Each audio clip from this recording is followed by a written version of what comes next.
dos partidos políticos dá a impressão que só pode haver Ronaldos, parafraseando o nosso primeiro-ministro, parece que só pode haver Ronaldos fora da política. Ora, também não gostou dessa comparação que muitos vieram criticar? Não, achei uma comparação interessantíssima, quer dizer, acho que haver Ronaldos na educação. Eu, por acaso, ainda há dias fiz um vídeo, e veja bem, às vezes até parece que adivinhamos, fui inaugurar o hotel da cidade do futebol e acabei por fazer lá um vídeo, toda a gente pede para fazer vídeos, não é? E então fiz um vídeo sobre a inauguração daquele hotel da cidade do futebol. E a dada altura, realmente ocorreu-me, estava-se a falar nas mordomias dos jogadores, nas boas condições de trabalho que eles têm, e que são realmente boas, mas eles merecem, porque fazem um esforço enorme, trabalham muito, têm que fazer muito exercício, têm que se preparar devidamente, e portanto merecem. De maneira que eu, a dada altura, disse, olha, imaginem, se tivéssemos tantos Ronaldos na educação, na saúde, não sei o que e tal, mas esqueci-me de um pormenor. Realmente os Ronaldos fazem parte em todas essas áreas, mas em primeiro lugar na política. Portanto, os primeiros Ronaldos têm que aparecer na política, porque são eles que têm que dar o exemplo, não é? Quer dizer, portanto, acho que é fundamental. De maneira que eu julgo que, da parte do Almirante, ele tem vindo a melhorar a sua prestação e julgo que no contacto com as pessoas na rua, elas vão conhecer melhor o Almirante. Porque, olha, ainda um destes dias... Acha que vai ser muito importante para o Almirante esta fase da campanha e do contacto com os portugueses? Ainda ontem estava um frio tremendo e eu acabei por sair de casa, dar uma volta, porque era o primeiro dia do ano, não é? E a dada altura encontrei no Jardim ali do Eiras... Eu tive a oportunidade de ver, vi um vídeo ao pé do mar. Uma família, exatamente. Mas encontrei uma família, uma senhora já de idade, que me abordou e me disse isto. É para o Presidente, o senhor é apoiante do Almirante Gouveia e Melo, não é? E eu disse, sou, porque eu sou. Então, olha, diga-lhe lá, dê-lhe o meu agradecimento, dê-lhe o meu muito obrigado, porque, olha, eu, os meus filhos e os meus netos estamos todos vivos, agradecemos-lhe a ele. Isto é extraordinário. Portanto, a propósito do que aconteceu na pandemia? Claro, as pessoas não esquecem o papel que ele teve na pandemia, não é? Quer dizer, e portanto acho que a melhor experiência política é fazer aquilo que os políticos não conseguiram fazer e tiveram que ir buscar alguém que estava fora da política, demonstra bem que quando falamos aqui, a experiência política, tudo isso são balelas.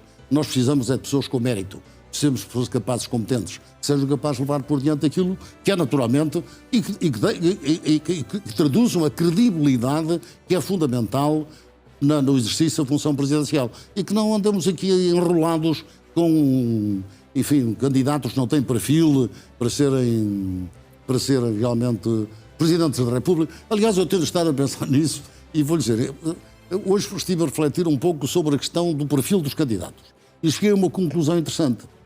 O Dr. António José Seguro está a fazer um apelo à extrema-esquerda aos eleitores de esquerda e centro-esquerda para votarem nele, votarem, sim, o apelo ao voto. Realmente, mas eu acho que isso não vai acontecer porque esta extrema-esquerda, o Partido Comunista e o Bloco de Esquerda estão muito traumatizados com a história da Geringonça, não é?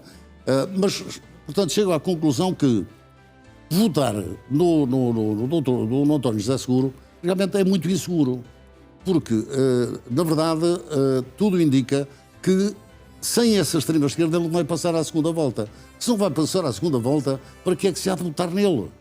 Mas, curiosamente... Não acredita que haverá desistências à esquerda para facilitar essa passagem de António José Seguro à segunda volta? Mas na direita é curiosa a similitude que existe entre o José Seguro e o André Ventura. Veja bem, o que é que tem a ver um com o outro? Mas a verdade é que votar no André Ventura, toda a gente diz que ele não vai, que na primeira volta perde com todos os candidatos. Ora, na segunda volta? Na segunda volta perde com todos os candidatos. Se ele perde com todos os candidatos, para que votar ali na primeira? É um desperdício, quer dizer, portanto, não vale a pena. Quer dizer, na realidade, há dois candidatos sérios nisto. Quer dizer, é por isso que compreendo o desespero dos apoiantes do Dr. Marcos Mendes e dele próprio. Quer dizer, os dois candidatos sérios que diz... É o Almirante e o Marcos Mendes, claro. Repara, eu ainda hoje, por exemplo, antes de vir para aqui, por acaso...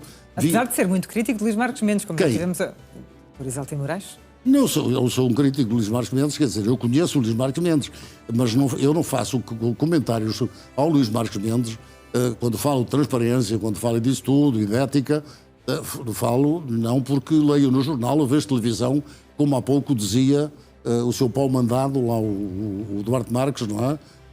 Dizia aí numa televisão, acho que na CNN, dizia que o o Sol fazíamos notícias, a seguir a CNN fazia outras, e o Isaltino a seguir comentava 2 vezes, não sei o que e tal.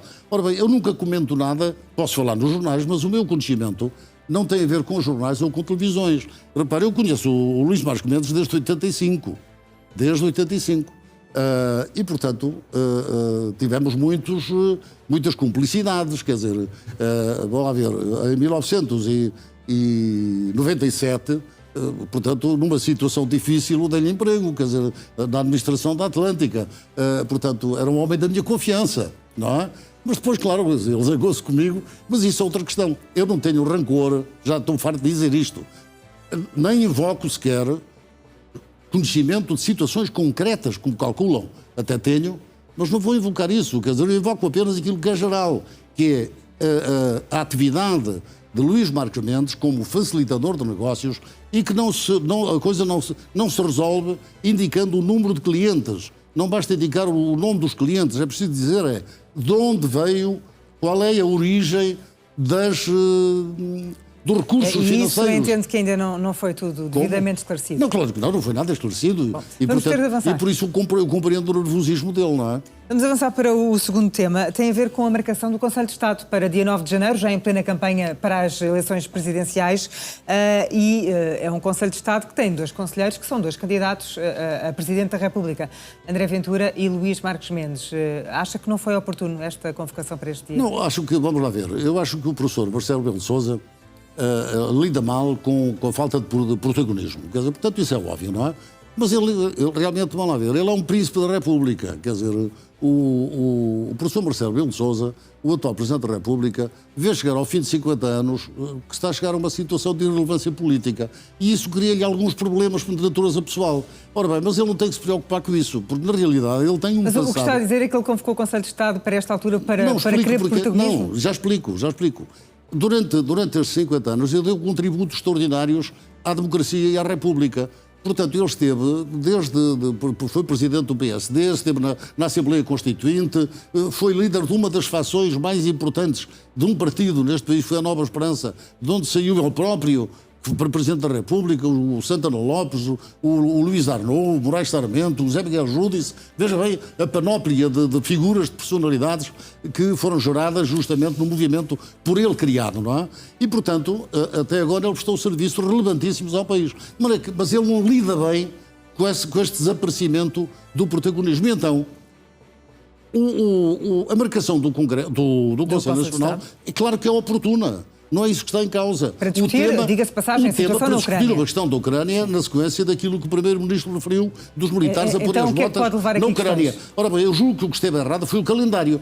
Portanto, e aí é a precipitação realmente do Presidente da República. Faz todo sentido a reunião do Conselho de Estado. O que não fazia sentido era marcá-la para este período, para dia 9 de janeiro. Então devia tê-lo feito marcá-la para depois, para o intervalo, por exemplo, entre a primeira volta e a segunda volta. Mas repare, mas isto traz ao de cima 3 ou 4 questões ainda mais complicadas, que realmente traduz bem o estado a que chegámos, não é? Que é a situação, eu diria que a situação de falta de sentido de Estado de muitos dos protagonistas da nossa democracia. Repare, a propósito do Conselho de Estado, verificamos então que a Assembleia da República não nomeou os conselheiros de Estado que já devia ter designado. Não nomeou os juízes do Tribunal Constitucional que já devia ter designado. Não nomeou o Provedor de Justiça, que por sinal também tem assento no Tribunal, no Conselho de Estado. Ora, isto acontece porquê? Acontece porque o nosso Parlamento estava balcanizado. E, portanto, os portugueses têm muita atenção a esta questão. É que é necessário estabelecer consensos para fazer reformas. Portanto, as reformas não podem ser impostas, tem que haver consensos. E nós temos um Parlamento onde é muito difícil estabelecer consensos. E onde se nota que, para além do consenso que é necessário ser estabelecido, há uma falta de sentido extraordinário. A começar, e lá tenho eu que falar do Marques Mendes, está a ver? A começar no Marques Mendes. O que é que o Marques Mendes disse? Por isso é que muitos dizem que pode ser rancor. Não, pois está bem, mas eu não posso evitar isso, quer dizer, não tem a ver com rancor. Eu estou a fazer uma análise, repare, eu procuro fazer uma análise da situação política e dos factos. Ora, qual foi o comentário? Repare, enquanto muitos portugueses disseram assim, bom, realmente talvez não seja muito oportuno o Conselho de Estado agora em plena campanha eleitoral. É melhor, por exemplo, depois a seguir à segunda volta.